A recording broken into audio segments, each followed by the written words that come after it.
Hello, nerds. This is Jesse from Rock Sugar, and you're listening to the Geekcast Radio Network. Keep it right here. You've just jumped inside the Pull Bag. Join TFG1Mike and the rest of the comic crew here at the GCRN as they make their great escape into comics.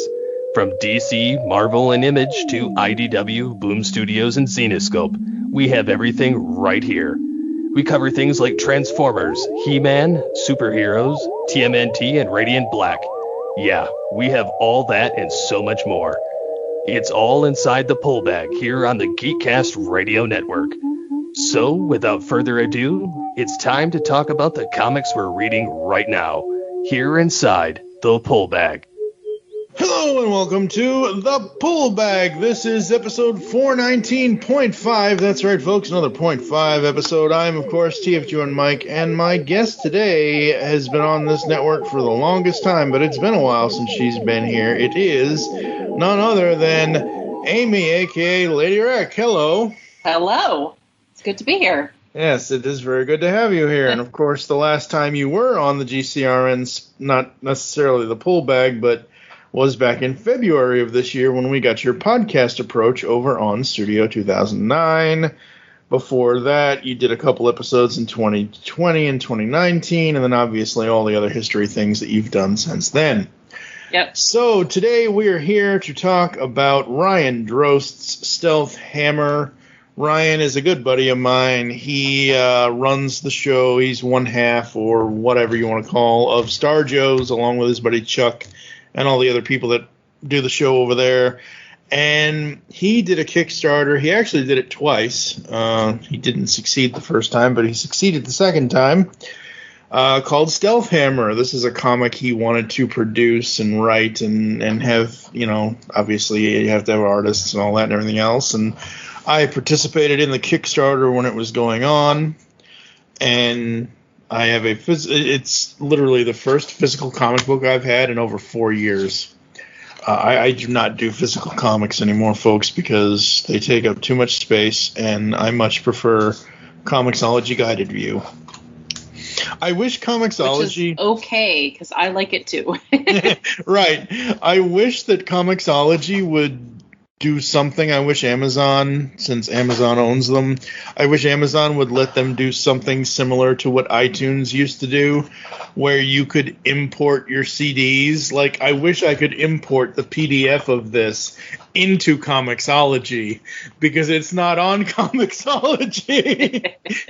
But no, Stealth Hammer, it's one issue, it's a full story. It's fun. Like I said before, I've done 2 other podcasts here inside the Pull Bag with Ryan, and I felt that this might be something cool, interesting, and different for Aimee and I to do, considering we normally talk about giant robots that want to destroy the world. Yes. I don't know if they want to destroy the world. Some of them do, some of them don't. Well, one giant one wants to all the time. He's just like, I'm hungry. Rah, rah, rah. Except one for of many. Except for that one series where they actually made him the center of the earth. Oh boy, that's a commentary that, holy crap, that the fact that in Transformers Prime, Unicron was the center of the earth. Ooh. That was a different take. I was okay with that. I was okay with it, but it had never been done before, and then the movieverse tried to do it, and I was like, no, you did it wrong. Yes. Well, the movieverse does. I didn't think it could be done wrong, but that was it. Yep. All right. So we are here to talk about Ryan's Stealth Hammer. As I said, it is one issue. Hopefully he does get to do more of this. And what did you think of the art so far? We'll go through the story in a minute, but I mean, what did you think of the art initially when you first saw it?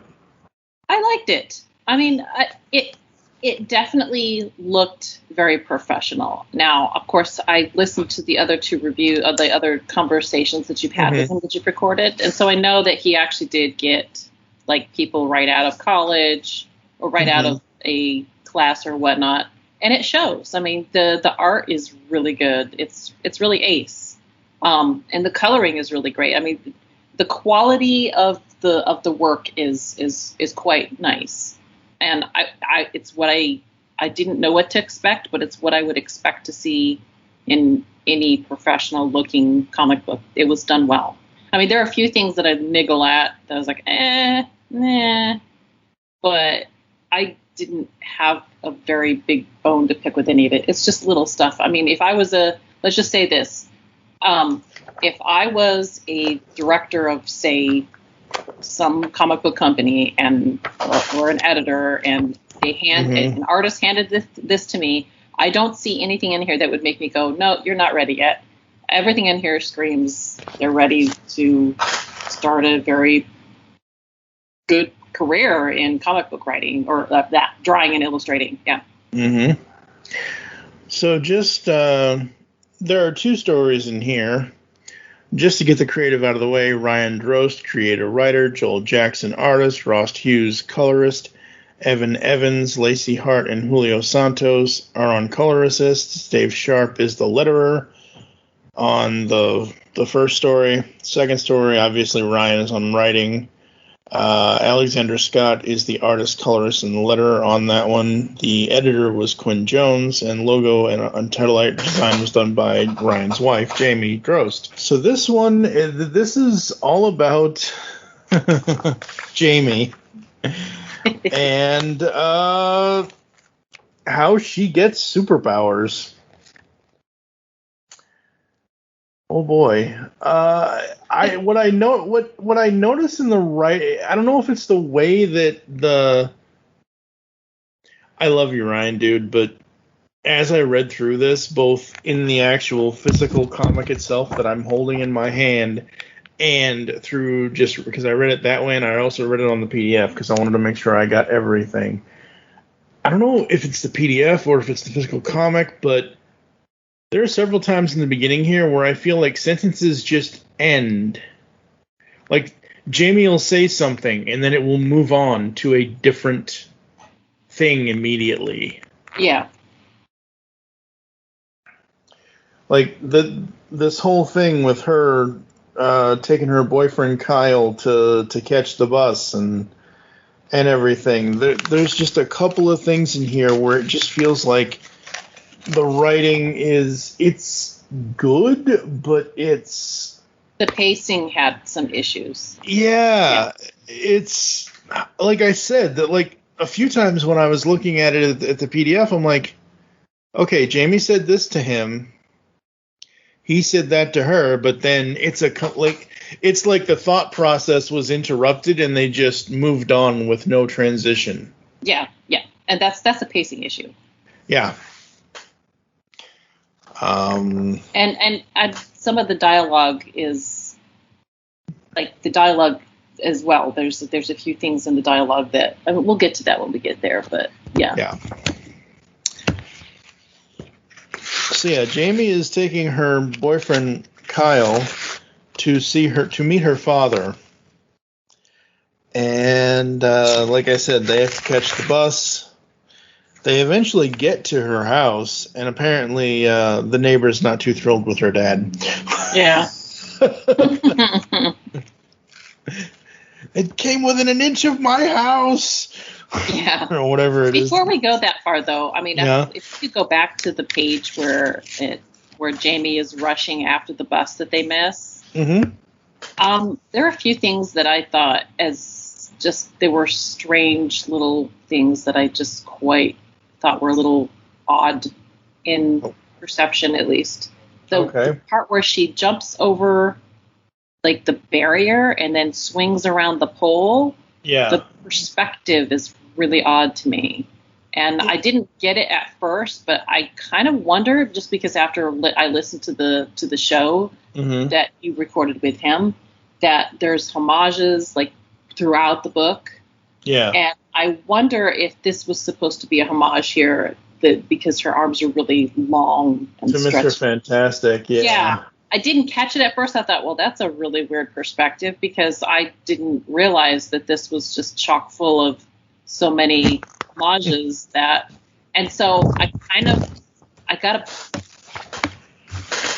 say that I think that I don't know, it was weird. It was just like, okay, I don't understand why that looks so weird. because it looks like her arms are really elongated, and I wasn't quite sure that it really worked for me because of that. Because I thought, well, she's not a superhero yet, is she? Yeah, no. So, yeah. And it's funny because when she grabs Kyle on the previous page, I mean, it's the same. It's the left side of the same page here. Her arms aren't that long. No, they're not. It was yeah, the weird yeah. It's the. I thought, well, that's an odd, wonky thing to do. I mean, there are a few little things like that throughout, and I know you've asked about the artist. And I think these are actual. I didn't realize until after I listened to your show, recording with him, what that was, and then I was like, oh, okay. Well, for a comic book reader that has never, like, I've read some of those things, but I didn't expect it to be so blatantly obvious. They were homaging so much stuff that it was an odd choice to me. Yeah. So, and I have more to say about that later, but I just, I wanted to point out some of the little things that are like, yeah, there's these things. I don't know if you had to be that obvious about it, because, but I don't know. I think that. Trying to think. I mean, if you look at it, he's trying to show, in the art, they're trying to show speed because they have to catch the bus. Gotcha. So at the top of that page, they're running, she's jumping over the barrier. And then, I don't know. By standing in front of it. It was really fast. Like, yeah. The transition between her grabbing him and pulling him, and then driving there, the transition seems like really, really fast. Yeah, and like you said, it kind of feels like there's missing pieces to it that didn't transition very well. Yeah, and it doesn't, like, analyzing it right now, it takes me out of the comic. When I read it, it didn't really take me out of the comic, but then I notice Kyle is not behind her; he's to the left of the bus. Yeah, because he's stopping and gasping, like, she's running at super flash speeds over here with fantastical arms and stuff. And I think, I could be wrong. This is just my own brain putting into it. I think the thing that they're trying to convey in the art, and Ryan also in the writing, is that she's going to become a superhero at some point within the rest of this story. I think that's kind of like... that was kind of implied, because she's like on the first page talking about, this story begins, and I don't know if you really need to see an overabundance of that. I mean, I think that tell the story as it is and just make it work. But, like, I don't know. That was another thing that I kind of was I thought that they were bashing me over the head with the fact, superhero. I was like, okay, yeah, I get that, because it's a comic book called Stealth Hammer. I knew opening this up that somebody was going to be a Stealth Hammer. So I feel like a lot of the writing, I was being bashed over the head with the foreshadowing with how she was. She's going to be cool. Look at her. She's peppy. But I think that in doing that they forgot to make her human, because she comes across like this really chipper, incredibly positive, like overly positive. And I don't, I had a hard time relating to her as a person reading a character that is like, it kind of reminds me of, okay, so when My Little Pony first came out and I, watched the whole thing, I sit and binged a bunch of it, like a couple seasons, and within like sitting there and doing it for like, I don't know, I remember it was like for a couple hours, like I don't remember specifically, but I remember having this effect where you get too much cotton candy or too much happiness and joy in your life, and you suddenly feel like, oh my gosh, it's overkill, I can't do this anymore, and I turned everything off. And that's kind of how I kind of felt within just the first half, because there's two parts of the story. The first half of the story, it felt like that. I was getting an overload of cotton candy, and it was just way too much. And the more I look at it and the more I come back to this, I'm like, it makes Jamie come off as a Mary Sue, which is kind of not what you want to be doing for a first comic. I mean, I don't want to necessarily say that, but it's one of those things where I think that happens up until the point where they get to her dad's house, to her house, essentially. And then, we get through, her showing him all these cool paintings and things and telling him about her dad's inventions. And then they run into the evil mustache-twirling uncle. Yeah, it's funny that you should say that, because that's the one thing he's lacking is the mustache twisting. Yeah, well, yeah. So, yeah, it just kind of, so it goes from that to them meeting the uncle in the lab here, and she thought that, I didn't think you and Dad were working on anything anymore, kind of thing. And the uncle just has this evil grin on his face, kind of like a Beast Wars Megatron grin at times. And next thing you know, the lab explodes. So, no more bubblegum. Yeah, but even, I don't know, even how she handles, like, she wakes up and it's just, I still had the hard time relating to the character just because you just got blown up. And it might even be that your uncle did it. And who, at this point, we don't even know what happens to Kyle because he kind of drops completely out of the comic at this point when she wakes up and they move on. And I'm guessing that they'll eventually, if he comes back to this, that he'll probably do something with Kyle. Mm-hmm. But, all of these things are supposed to happen to her for her to become this superhero. It's like she's destined to be that. And I get that. That's usually expected when you open a superhero comic. But the way that it goes about, it just seems to me that there's... I guess when I open up superhero comics and I read something about them, there's... What makes them super is obviously their superpowers. But there's another aspect to it. There's the humanity part that they become, in a sense, because who they are, either you become a good guy or a bad guy because you have superpowers. But some aspect of their humanity always remains intact. And at this point, I don't really know her humanity because I haven't seen any of it. You know what I mean? It's like, oh no, we're just going to, like, this whole accident rolls off her without any consequence. Oh yeah, the consequence is good because she wanted to be, she's going to be a superhero. And that's great. But like, I mean, even there's parts in here where like, it seemed like to me, so she's going to visit her dad, but yet this is her uncle striding out of here. And if they're so close, it seems to me that she would know that the uncle isn't like part of the group anymore. Because then we find that out afterwards. And I'm like, well, haven't you been in touch with your dad? I mean, I know my first year in college, I was calling my parents at least once a week. Right. And this was a setup for you to go and bring your boyfriend, which is kind of a big deal for the first time a boyfriend meets a dad. And he acts nervous he acts nervous when he first hears about that at first. And, he's, along for the ride, that is Jamie.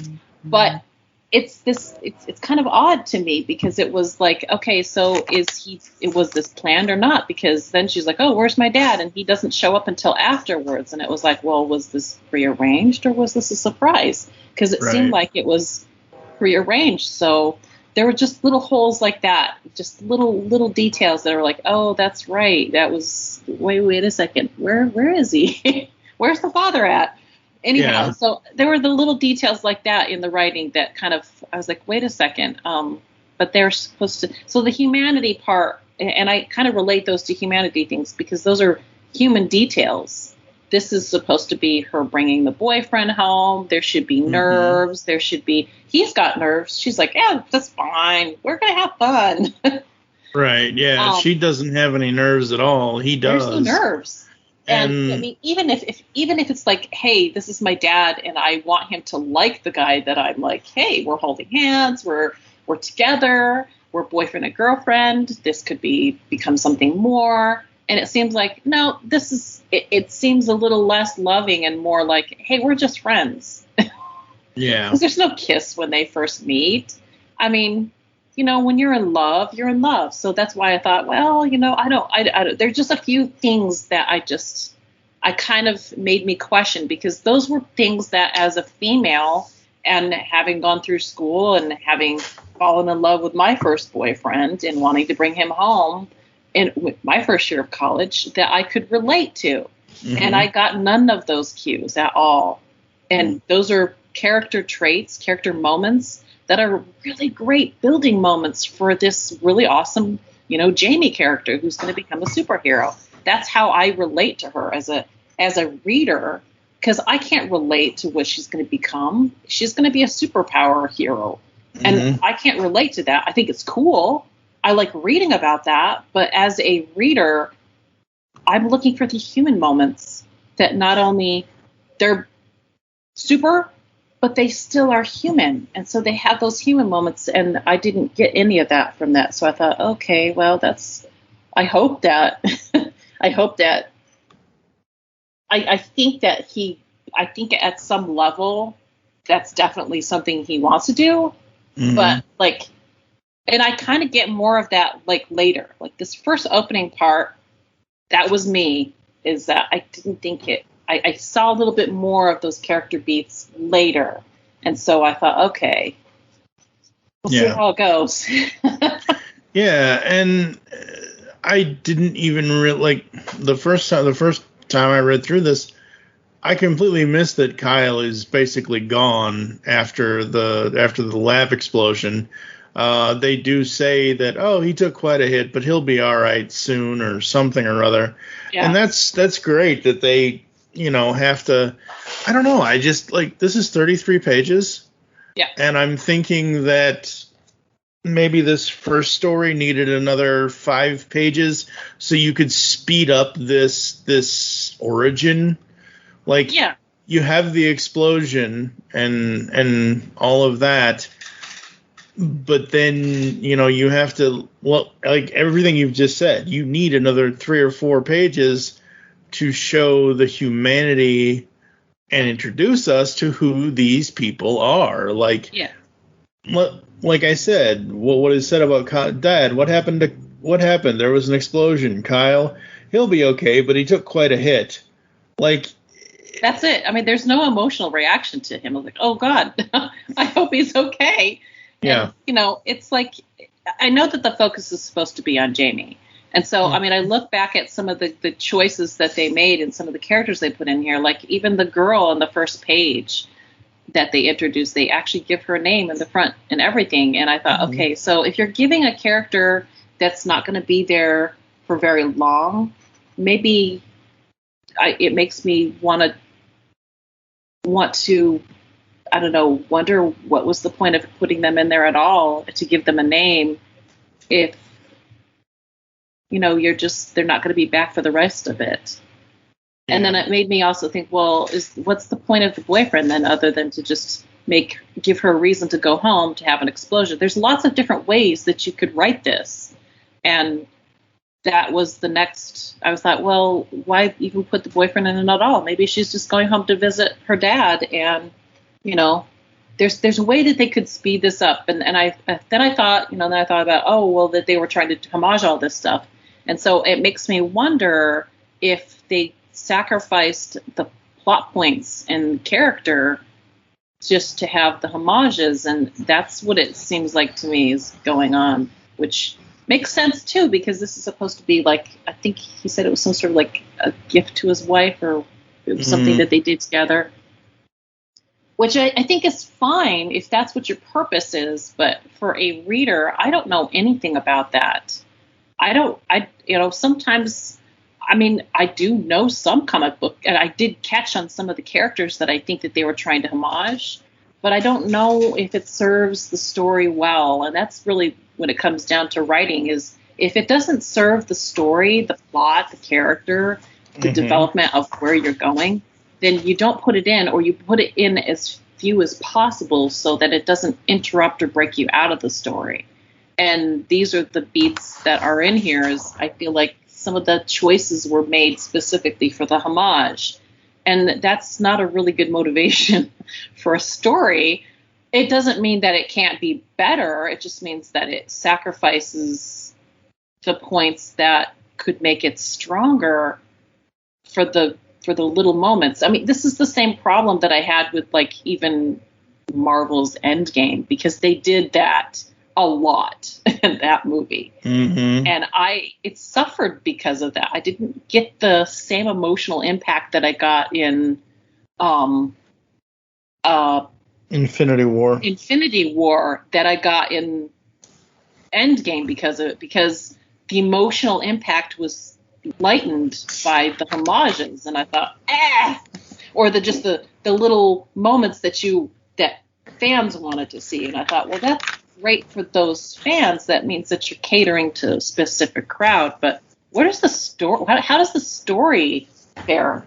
The story it sacrifices that. It sacrifices the conflict. It sacrifices the moments, the emotional impact that it can make to make me feel involved and invited to be a part of it. And so that was, for a first issue, I get the want to put homages in, because I mean, but you have to earn those moments too, because as a new writer, you've got to tell a really great story, and that makes me want to come back. And I really wanted to come back to this, at least the first half. Looking at this again and hearing what you're saying, Ryan's story is Ryan's story. I'm not taking that away from him at all. Oh, absolutely not. Yeah, it's done. It's been published. Fully funded it. It's fantastic.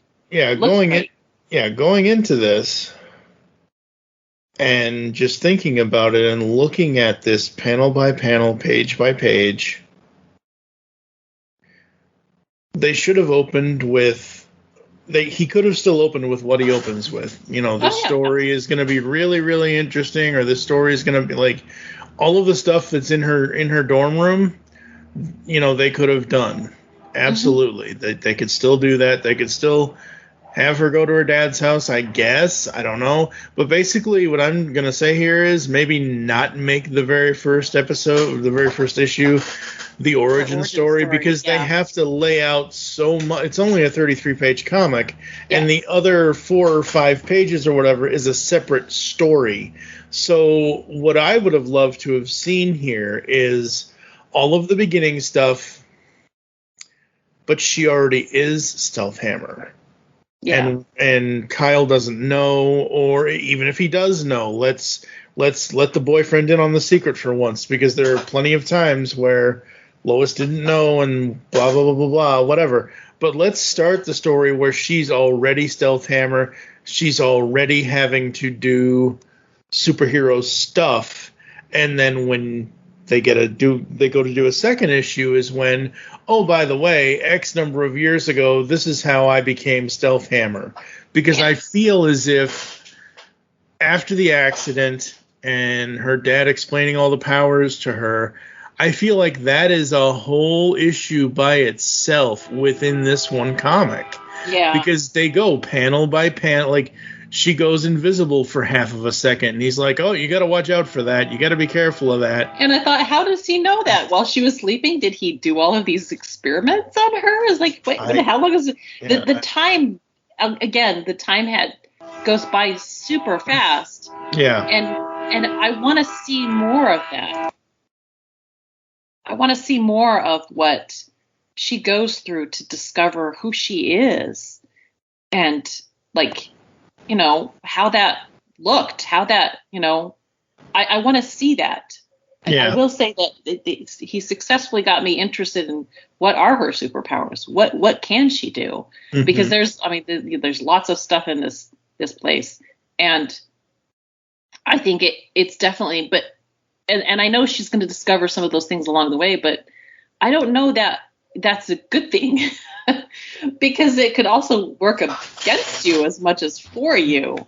And again, that's the other half of the idea that she comes across a little Mary Sue, and even that because she's running off to use her superpowers immediately, like even like within an hour of waking up or whatnot. It's just okay. It seems rushed in that, and I think that it deserves more because you've got. I know that he put a lot of time and effort into this. I know that the artist did it the same.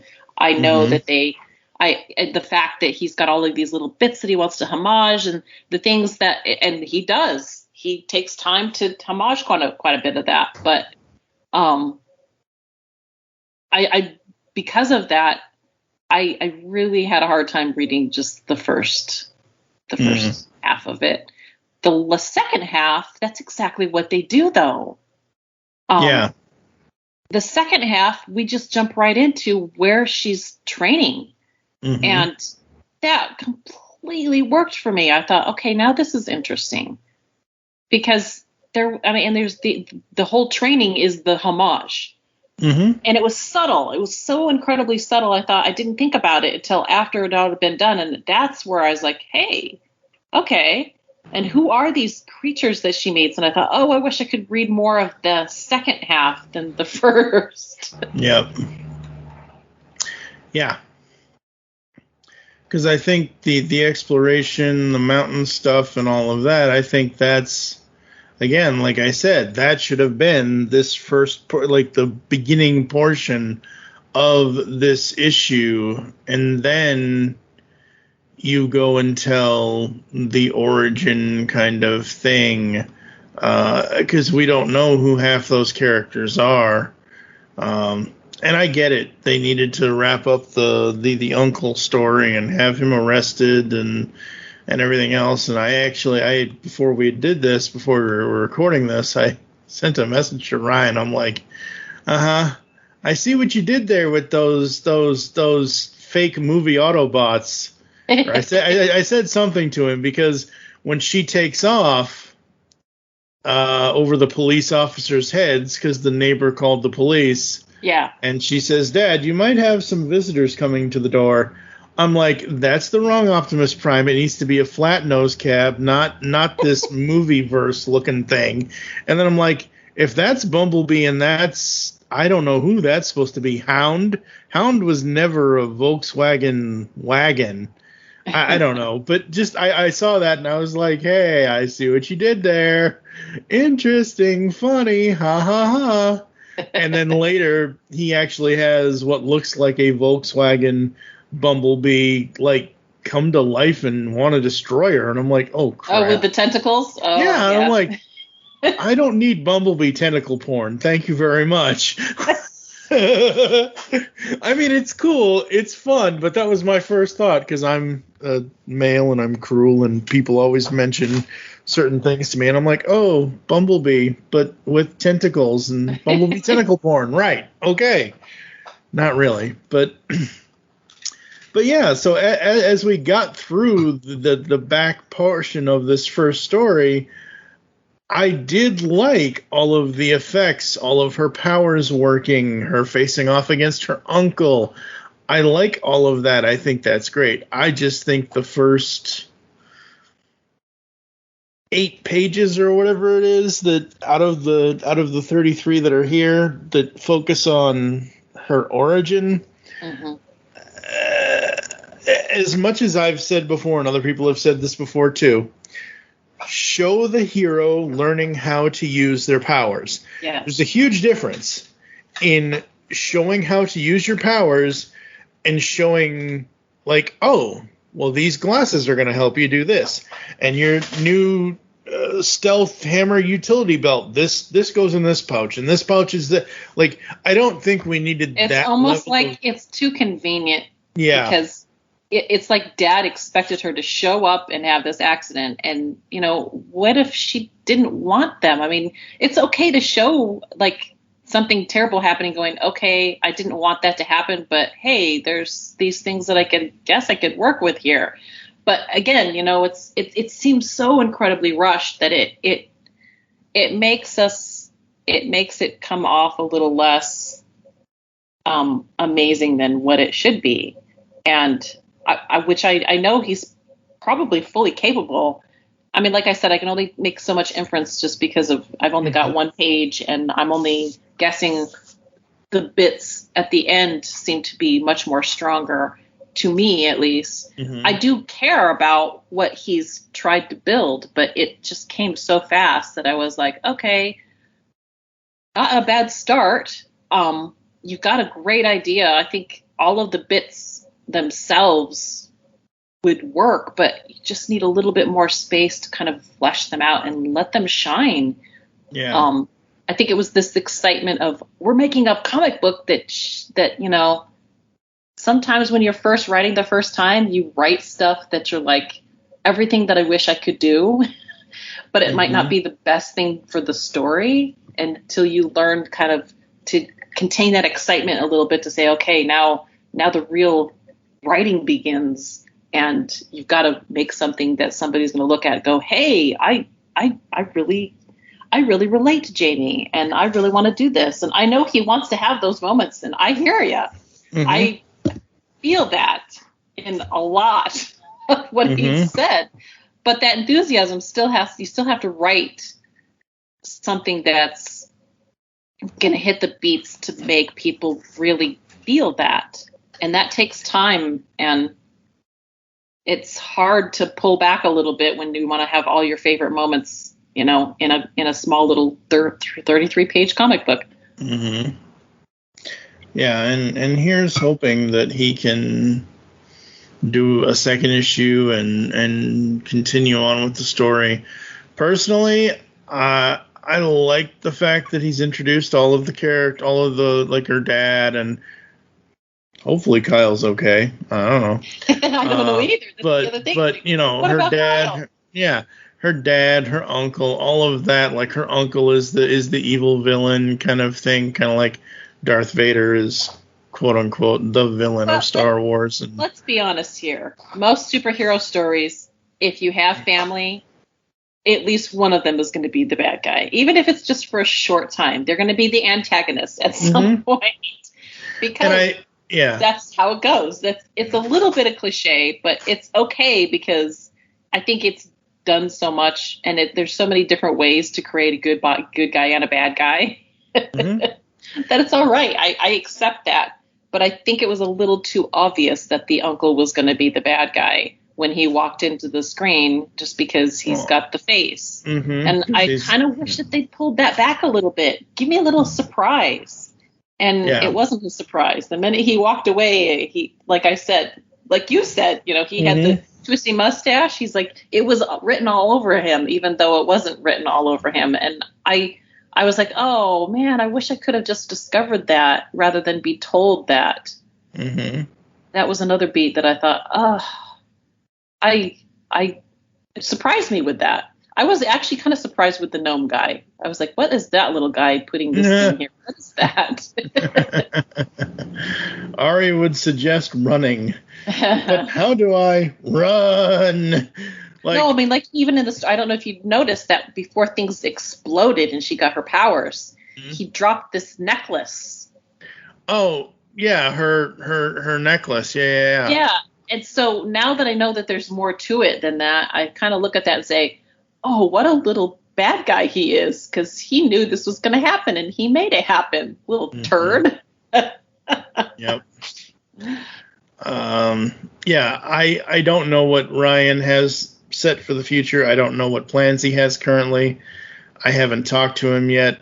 Yeah. I wanted to get this episode of this podcast out, and I very much enjoy it. I'm glad I was able to contribute to the Kickstarter to get the comic and to read it. And even though we have our criticisms, it's still, for a first outing, for someone who has never done it before. Yeah. As far as Ryan Drost himself, the writer, Now, I know that Ross Hughes and Joel Jackson and a couple of the other artists have actually have had other work elsewhere. But as a first-time published author, and this is something I can speak to, sort of, a little bit, because, about a decade ago or so, I had about 3 different books of poetry published. It's not easy. It is not easy putting yourself out there, putting your work out there. Like, just because, who's on right now? I forget. I don't know, since Future State, whatever. But basically, go from New 52 to Rebirth. Tom King was on Batman for the longest time. Mm-hmm.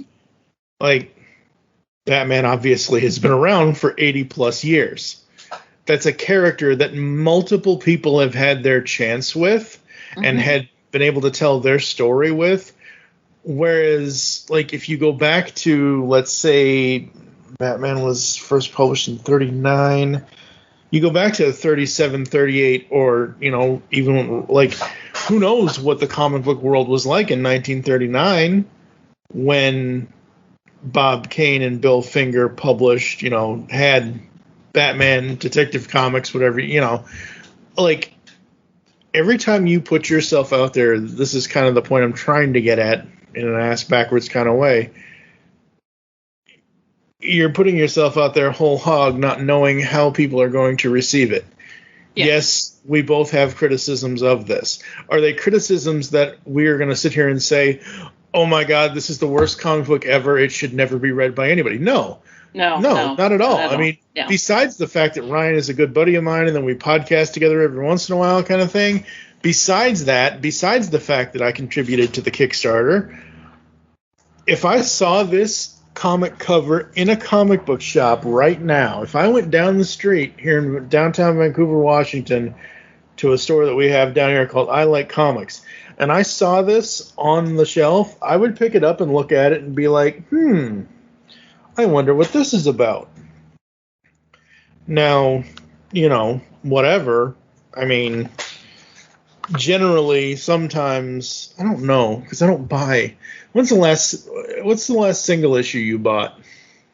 The last single issue that I bought, let's see, I bought a trade about a month ago, so I can catch up on Transformers. So that doesn't really count. That doesn't count. Why doesn't that count? The reason why it doesn't count, because I'm trying to make a point here. Trades. Something that you just picked up that you randomly saw. Yeah, the last time I did that was at a convention, and I picked up a book that was being sold at an artist table, or just I have done Kickstarters too, where I didn't read the story, but I heard good things about it, so I went ahead and picked it up that way too. So right. Well, my point is, with a single issue comic. Yes. One of them was. Yes. I don't remember, because I don't buy, I buy my comics on Comixology. Mm-hmm. So I don't buy physical comics anymore. Do they still have some sort of blurb on the back? Like, I know trades do. That's why I said trades don't count. Because a blurb that talks about it? Not usually. Not usually, no. Usually it's an advertisement. Or an advertisement for the company that's publishing. Right, exactly. Check out our other titles. Right, exactly. But what I'm saying, my point in asking all of this is, if I saw Stealth Hammer on the shelf at my local comic shop, yes, it is an eye-catching cover. I would love to be able to pick it up and take it home and read it. I just wish there was something. Like, I don't want to sit there in the comic shop or stand there in the comic shop and read through the whole book. That defeats the purpose. I mean, yes, you buy it, you go to your car, and you can do that fine. But I think for someone who is just going into this book cold, and they don't know Ryan, they don't know anybody like that, what we needed was a small little blurb on the inside panel here, or something. Oh, like right off on the title page. Yeah. They've done it in other comics where I've seen them done it, and they usually do that on the title page where it says Stealth Hammer, and this is how the story begins. Adversary is necessary. Yeah. All that, and where they put that. Yeah, I think sometimes they'll even sacrifice a whole page after that and kind of introduce everybody and just put like a little paragraph of what's happened so far or what's going on now, and then go from there on. Yeah. Yeah, I think that's what this needs for people that are going to go into this cold and have no connection to Ryan at all. Yes. I think the next issue he does, there needs to be something on the inside cover along with the creative saying, hey, by the way, or like you said, it could be a whole separate page, like, Transformers. I just got Beast Wars 4, well, I've had them for a while, but Beast Wars 4 and 5, we just did that episode recently.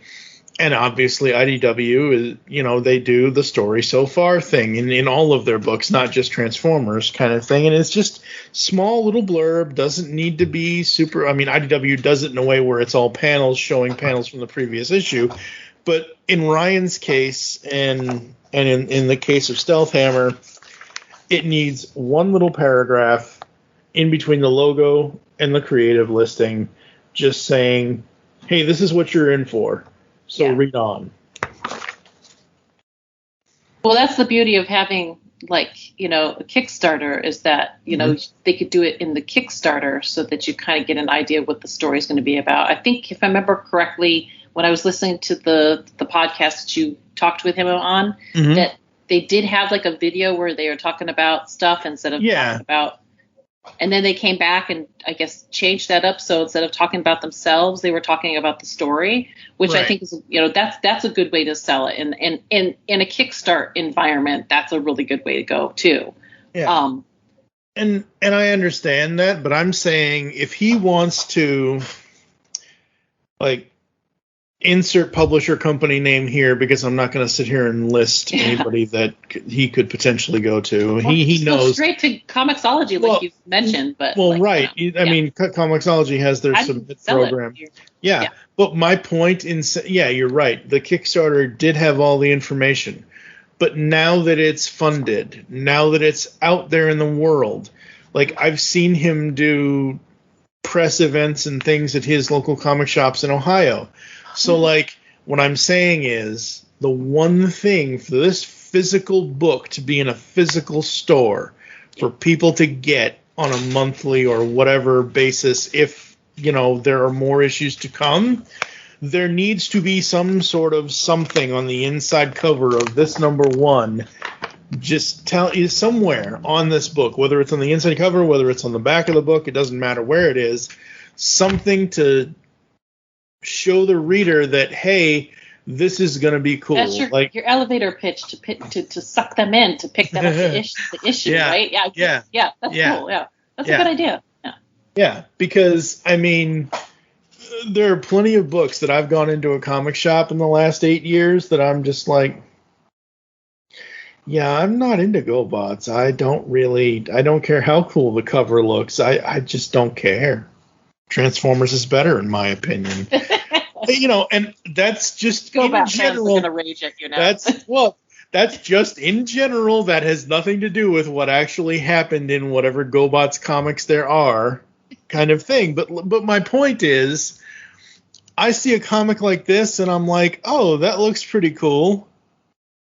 But again, I don't want to be. I know a lot of people do this, and you can do this. But I don't want to be that guy in the comic shop that flips through the entire thing and makes the decision after almost reading the whole book in the store. Like, no, I want to be able to, like I've been prattling on about. I want to be able to look at the cover. Okay, awesome. This superhero girl with her evil uncle and her dad and her boyfriend who may or may not be dead, we don't know. And then on the inside, I want something, just a little bit of a blurb, like one little, like, Stealth Hammer is the story of Jamie, and she is going to be a superhero, and she's going to save the world from her evil mustache-twirling Dr. Wily-looking uncle. Like, or Jamie is Stealth Hammer. She's got a boyfriend named Kyle. They go around the world doing archaeological research, or just something there that will get me to come back to my local comic shop every time. Now, I know that Ryan did this as a kind of a one-time thing. I know he has more that he wants to tell with these characters in the story. Really, I definitely got that from just listening to him talk about it. Yeah. He's excited. He's passionate, and I think absolutely. that's part of the battle right there. Is just having that much. And I again, you're right. Like, part of that could be he can build a platform without actually being with like Marvel or DC. He can, and that's of course stuff that it sounds like to me that he's reached out to indie publishing, and he's part of a couple communities that work on that. And I think that he will definitely get ideas in that regard to make and to help create that so that he can potentially sell another issue or sell another issue after that. You know, there's definitely, it sounds like to me that that's definitely something he's looking into. Yeah, I mean, it's just one of those things where you got the first one under your belt. Is it a good story? Yes, but it needs a little more focus. And the focus parts need, like, if I didn't even really know, if I was just looking at it, if I didn't know who Ryan was, the first thing I would have thought when I scrolled down that page and saw that truck and that yellow car, and I'm like, oh, hey. Like, there are ways to make the homages Easter eggs without making them obvious. That, to me, was an Easter egg because I caught it out of the corner of my eye. I'm like, hey, wait a minute. I actually had to go back to make sure I was right, to look at the cars and stuff, to see that they were... I like subtle. I don't like to have it so obvious that it's like, okay, it's now it's screaming, this is what we're doing here. Yeah. I think, because here's the thing, is that when you're reading something, when you make it something that's really obvious, it pulls you out because you're like, oh, haha, I see what you did there. And you or you read it and you go, am I really thinking what I think I'm thinking? Did they really just say this line from Ghostbusters? And then to have them confirm it afterwards is like, I'm okay if you leave it cryptic and don't tell me. That's kind of that's kind of the fun part about reading an Easter egg, is seeing it without it saying, hey, yes, I did do that there. I think that's in the case of the Ghostbusters line, I think it was more of a tease thing. Like, did you just pull Ghostbusters on me? Like, you know, it's kind of like when people always say nobody expects the Spanish Inquisition, or, you know, whatever, you know. And the first time they did that was great, but every single time they do it afterwards, it becomes cliche, and you don't want to be cliche. No, you don't want to be cliche. That's the other, you know, it's this really fine line, and it almost crossed that for me in a few places, and I thought, ooh, yeah, you want to pull back a little bit. And you know what? Don't give all of your tricks away in the first issue.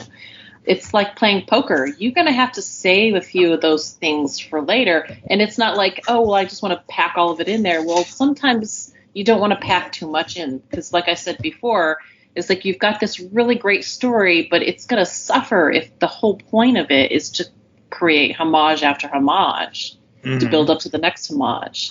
It's got to be organic, and I'd say in most cases, I'd say 90% of the time, you don't want it to be obvious. You want it to kind of be that little thing that just kind of, it's the second read that they go, oh my gosh, that's what they were doing.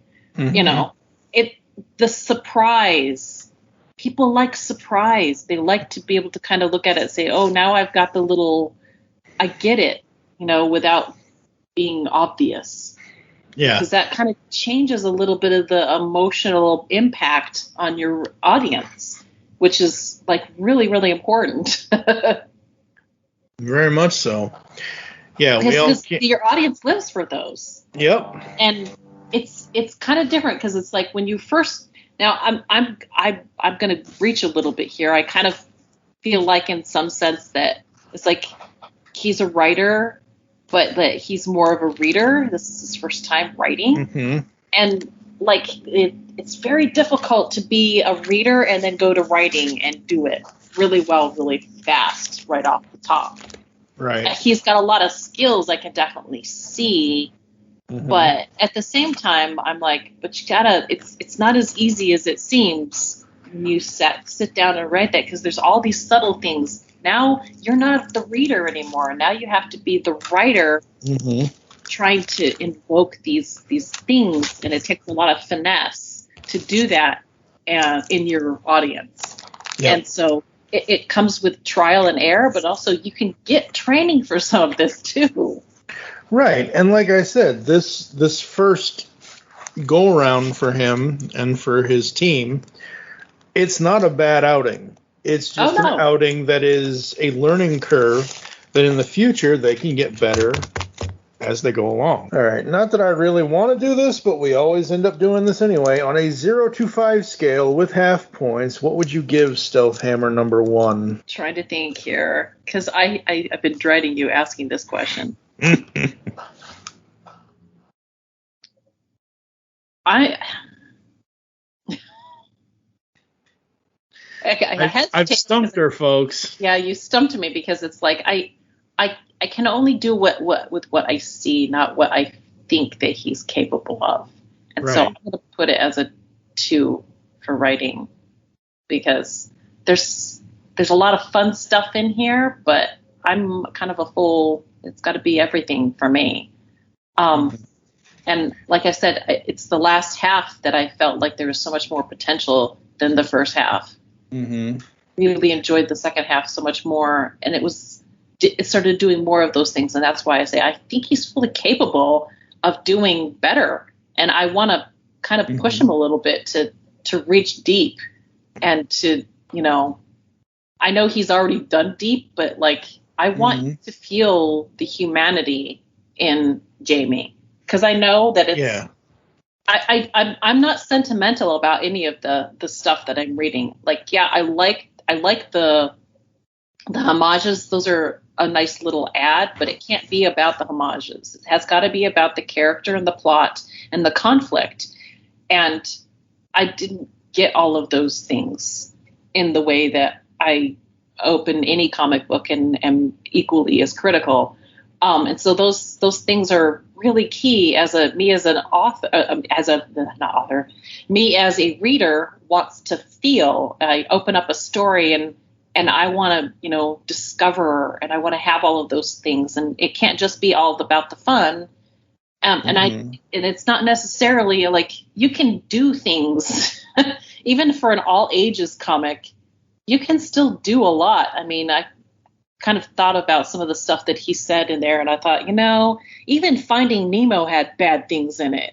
Think about it. Yeah. His mom and all of his brothers and sisters were killed for Nemo to exist at the very beginning of that. That's dark. It's like, but it's all audiences. And they didn't dwell on it, obviously, but some really dark stuff happens in Disney. They just make it, they package it in this nice little happy this, happy that. But there's humanity that's in there. The range that they put in their characters. There's real fear. There's real this. I think a lot of the motivations of Jamie are there, but they don't get to shine as much as I want to see them. And so you've got me hooked on Jamie, but I want, as a writer, I think he can do better. I think that this is just the start. Yeah. And I definitely have some suggestions on where he can go from here, especially if he's interested in honing his craft and becoming better at it. I would definitely check out Andy Schmidt's comics experience, because oh my gosh, there's only, I took one of his classes. I didn't completely, I had some personal family drama that was going on at the time, so I had to kind of audit it in a sense. But one of the things that I've learned from Andy Schmidt, because he's done a whole lot of, and I have been equally critical of Andy Schmidt as an editor. So I'm not saying anything to Ryan that I haven't already thrown at other professionals in one way or another. But the 3 things that Andy Schmidt taught the classes, there's 3 things that you need to be good at comic book writing. You need to be friendly or personable, approachable. You need to have some talent or some skill. and you need to meet your deadlines. If you have a combination of any two of those, which literally means that you could be friendly and meet deadlines and not have any skill or talent and still do well in comics. You can have any two of those and still be great in comics. And this is based off of a lot of research he did, a lot of just reading a lot of stuff and analyzing how the market is and how things are run. And that's what he came up with. And he's really great. I mean, that's just a little taste of some of the stuff that he has that I felt were really great points that he as a creator trying to help other creators hone their craft. I think he'd be really good spot for him to go, even if he learned very little. Just even the contacts that he could make with other people in the class, or even just the contacts that come with being a part of comics experience, that would be in and above itself well worth your money and your time. And I've gushed about comics experience on other podcasts in the past too, so if that's nothing new that I'm bringing up. But Understanding Comics by Scott McCloud was a really great read for me. But he also mentioned like some comic, going to a Comic Con or a convention. I'm like, why not go ahead and do it anyhow? Like, you can sell issues right there on a table. If you can hook people in with just an issue, you can sell stuff there. But the other thing that I wanted to get at with going to Comic Cons and conventions is that, everyone is unique. And I've been to so many that actually offer comic panels where you can actually learn how to be better at dialogue, even if it's like a 45 or 50-minute thing that talks about, like, how to write better dialogue, how to hook people in on the first page, how to, write characters with authenticity that are emotionally engaging and have this range. You can learn how to do those things, and they're hard, but at the same time, the more you practice, the better you get at it. So, and there's also YouTube videos on this stuff. So, those are all really great ads that I would definitely check out, and just, as like higher learning in your quest to become a better writer. It's really cool. So let's see. But yeah, I'm going to have to and a 2. Okay, well, a 2 under the GCRN rating scale. Now, this is just a label that we have for it. We're not saying anything specific about Stealth Hammer and Ryan's comic itself, but 2 is listed as bad. The positives serve as reminders to the latent potential that was never fulfilled. The product is often a victim of poor execution or an inability to focus on a clear path. It fails in large variety of different areas, but the failures are not to the extreme. Now, for me, it's not just because he's my friend. It's not just because that I know that Ryan Drost is, like you were talking about, you have to be a really positive person, a really friendly person. This dude exudes positivity. Like, this dude is like, oh, I get that. You sit there and try to argue with him over Rumble is red, Frenzy is blue. He's like, you do you, like, he won't. The dude won't. I mean, he will with certain things, but every time I've talked to him, he's always been like, okay, that's fine, great, but I don't agree with that. He's one of those people that can actually agree to disagree, and it's actually refreshing. Well, that's good, though, because it also means that you can have a really healthy conversation about, like, skills and how to, finesse things and things like that, which is great. I think that, having a conversation about, like, where you want to go with it, and then also looking at the logical way things go, I'm like, that's good, though, because it means that if you can have a really great back and forth, and fight for the things that you know or that you feel are right or great too. But you also have to earn a little bit of that too. I think he's on his way. Yeah, and that I have absolutely no doubt, because his passion is there, and that was one of the things that really kind of turned me on to this.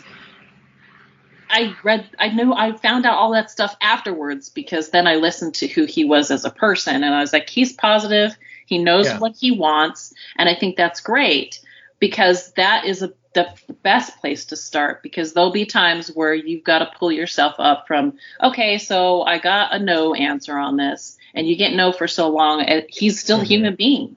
And that type of passion will help get him through those times. And that's why I know this guy has potential to go on and do more, is because he's got the passion. And now there's a lot of work that you can do. And I'm sure that he's got the personal drive to do them. And that's why I say I'd like to see more from Ryan. I don't know him personally, and so I'm not sentimental in what I'm saying. I think that he's definitely got a lot of potential, and I like what he's trying to do. I see a lot of potential in what Jamie could be. And I think that as a writer, he can do better. I think already just in just the year where he failed at the Kickstarter the first time, and he was successful in the second. He said that a friend of his took him aside and gave him some real tough love and told him, and he took that tough love and he turned it into a success. That says a lot about him. Without even reading anything, I can say, wow, okay, dude, you're going for it. Because usually people will say, I want to do this thing. I want to write this book. I want to write this thing. I want to make this song. And then they have to get into the hard work of doing it, or better yet, facing the fact that maybe they don't have all of the skills they need to be as proficient and to stand up like right next to the professionals and do that. And they hear that the first time, and then they just give up. And they're like, oh, well, I guess I just don't have the skill. I was like, that's not what Ryan is at all. I did not catch that from him at all. He's that guy that's like, you tell him, okay, give me some tough love. I'm going to listen to what you say. I'm going to be passionate about what I have that I want to do. But now I'm going to prove you wrong. And I'm like, do it, please. Yep. I think that's the passion that you need to have. And I know I say a 2, and you said all those things of what that is, but I know that that's not going to stop him. Oh yeah, no.